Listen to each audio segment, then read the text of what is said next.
Bonjour tout le monde. Aujourd'hui, nous allons consacrer cette séance à la définition de la gestion prévisionnelle des emplois et des compétences.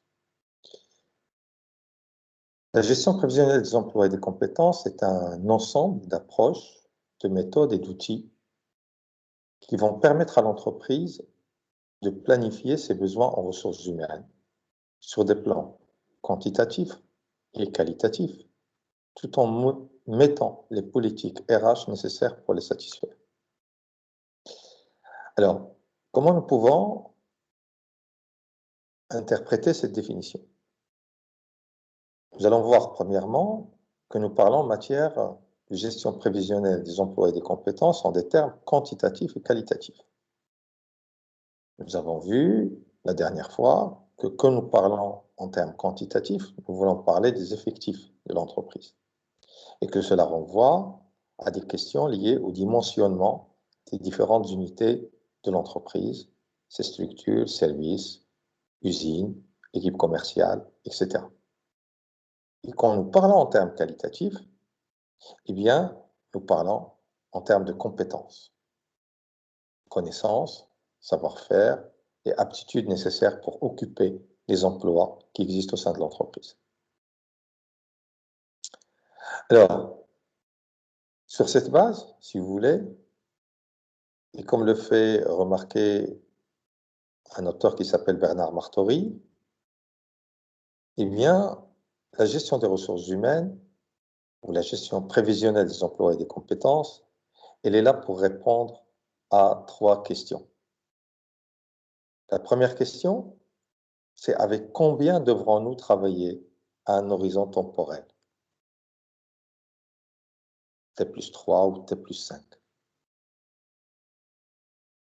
Avec qui devrons-nous travailler à cet horizon-là? Et ces 2 questions, quand on y répond, c'est-à-dire avec combien et avec qui, nous disposons de ce que nous pouvons appeler notre cible, la cible vers laquelle nous allons évoluer. Et donc, la troisième question, c'est que faut-il mettre en place pour justement concrétiser cette cible? Quelles sont les politiques RH à mettre en place pour atteindre la cible à un temps T+3 ou +5?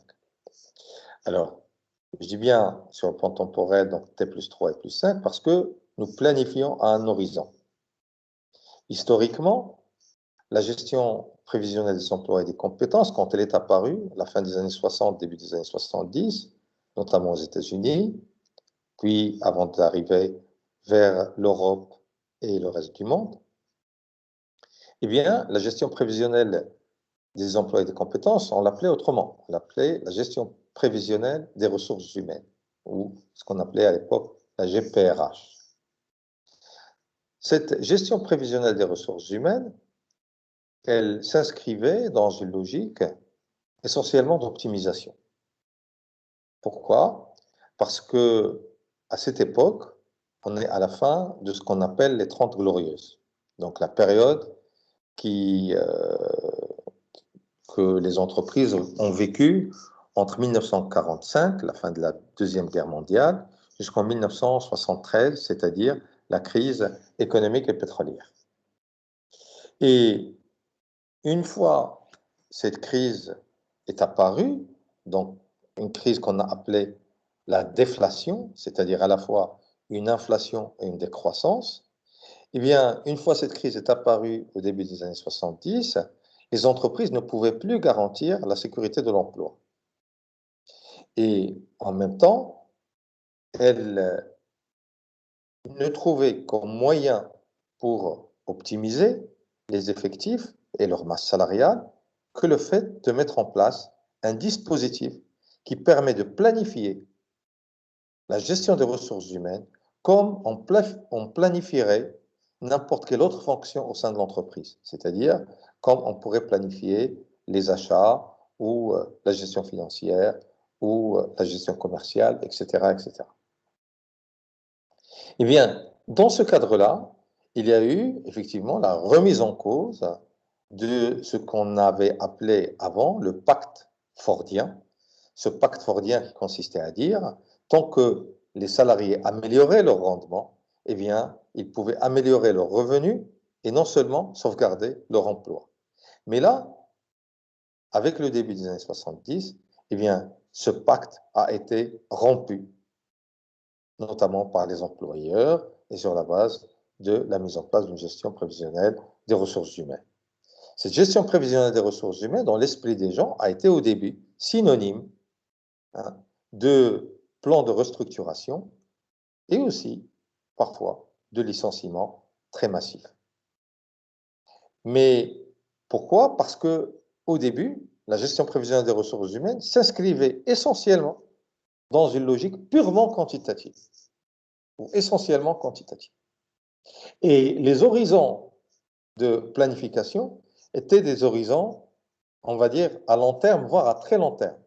Il y a des planifications qui se faisaient même à 10 ans, à horizon de 10 années pour la gestion prévisionnelle des ressources humaines. Cette logique-là, par la suite, a complètement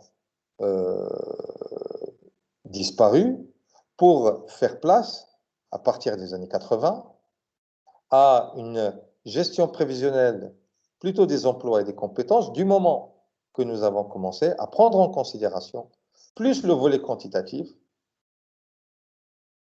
pardon, moins le volet quantitatif et davantage le volet qualitatif, c'est-à-dire le volet lié aux compétences. Et cela pourquoi, comme nous allons le voir, c'est essentiellement lié à l'évolution des modes technologiques et à l'évolution, effectivement, des modes de travail qui ont changé d'une manière considérable et qui ont vu, par la révolution informatique, technologique, numérique, qui ont vu un certain nombre de métiers complètement disparaître pour faire place à de nouveaux métiers qui ont apparu.